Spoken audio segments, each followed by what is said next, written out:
नमस्कार, जय भीम। पिंपरी चिंचवड महानगरपालिका 2017 बहुजन Republican socialist party व रिपब्लिकन सेना यांच्या संयुक्त युतीच्या वतीने बहुजन रिपब्लिकन सोशलिस्ट पार्टीने या महानगरपालिकेमध्ये 10 उमेदवार उभे केलेले आहेत। सर्व राजकीय पक्ष वेगवेगळ्या माध्यमातून निवडणुकीला सामोरे जात असताना या शहरामध्ये भारतीय जनता पार्टी, शिवसेना आणि राष्ट्रवादी हे 3 पक्ष एकमेकांच्या विरोधात निवडणूक लढवत असताना आम्ही पाहत आहोत।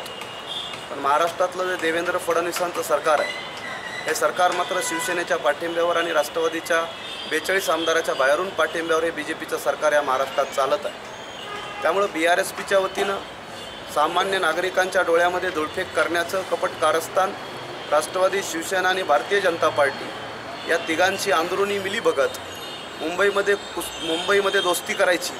आणि पिंपरी चिंचवडमध्ये मात्र कुस्ती करण्याचं आव्हानायचा, तर हे यांचे नागडे उघडे कारभार BRSPच्या वतीनं आम्ही या निवडणुकीमध्ये जनतेच्या पुढे यांना नागडं करणार। त्याच पद्धतीनं मला राष्ट्रवादी काँग्रेस पार्टीला आणि शिवसेनेला BRSPच्या वतीनं आमचं आव्हान आहे की जर तुम्हाला भारतीय जनता पार्टीच्या विरोधात महानगरपालिकेची निवडणूक लढायची असेल तर उद्धवजी ठाकरे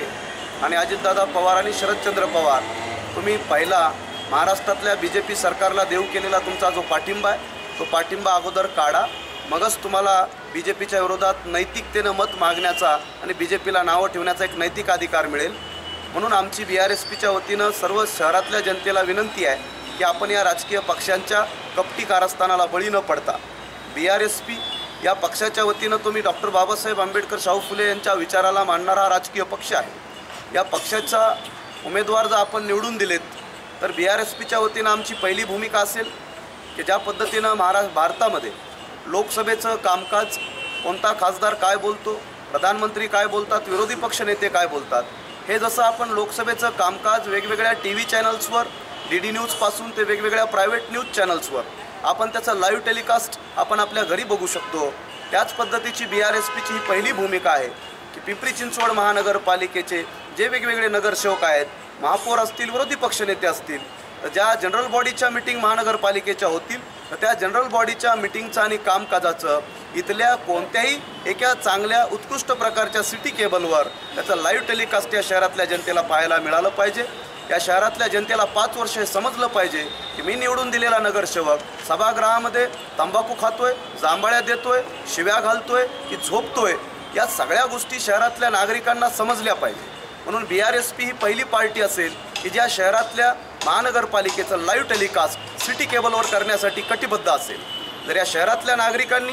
बहुजन रिपब्लिकन सोशलिस्ट पार्टीला या शहराच्या राजकारणामध्ये निर्णय क्षमता निर्माण केली आणि महानगरपालिका चालवण्याची संधी मिळाली तर BRSPच्या वतीनं लाईव्ह टेलिकास्ट करण्याचं आम्ही वचन देतो आणि त्या पद्धतीचा आपल्याला लाईव्ह टेलिकास्ट प्रत्येक नागरिकाला घरी बसून 5 वर्ष आपल्याला पाहता येईल की आपण निवडून दिलेले नगरसेवक नेमकं काय करतात।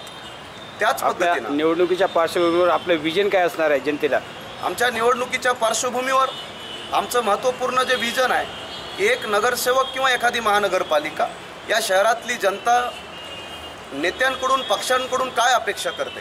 त्यातली प्रथम अपेक्षा असते की या शहरामध्ये लोकांना स्वच्छ मुबलक पाणी पुरवठा व्हावा,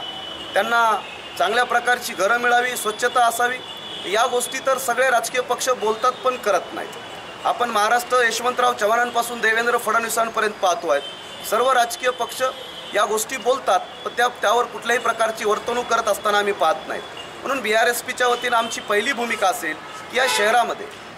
बिर्ला हॉस्पिटलसारखं, रुबी हॉस्पिटलसारखं किंवा आणखी जे भारतामध्ये हिंदुजा हॉस्पिटल आहेत, एम्स हॉस्पिटल आहेत, असे उत्कृष्ट दर्जाचे जे प्रायव्हेट हॉस्पिटल्स असतात, अशा धर्तीचं या महानगरपालिकेचं स्वतःचं एक उत्कृष्ट प्रायव्हेट धर्तीवर प्रायव्हेट क्वालिटीचं एक महानगरपालिकेचं हॉस्पिटल असावं। YCM जरी हॉस्पिटल असेल तरी इथल्या रुग्णांना कधी मुंबईला पाठवलं जातं, कधी रुबीला पाठवलं जातं, कधी JJला पाठवलं जातं, त्यांना MRI मोफत मिळत नाही, CT स्कॅन मोफत मिळत नाही, कुठलीही सुविधा मोफत मिळत नाही। त्यामुळं महानगरपालिकेमध्ये जर BRSP हा पक्ष निवडून आला आणि आमची संख्या, आमचे नगरसेवक निवडून आले तर या महानगरपालिकेमध्ये एक असं हॉस्पिटल आम्ही निर्माण करू की या शहरातल्या प्रत्येक नागरिकाला कुठलाही दुर्दम्य आजार असेल त्या आजाराची मोफत त्याची ट्रीटमेंट केली जाईल, त्यांनी घरी बसून फक्त हॉस्पिटलला एक मिस कॉल जरी केला तर एक रुग्णवाहिका येऊन त्या रुग्णांना हॉस्पिटलमध्ये भरती करेल. अशा प्रकारच्या वेगवेगळ्या BRSPच्या भूमिका आहेत.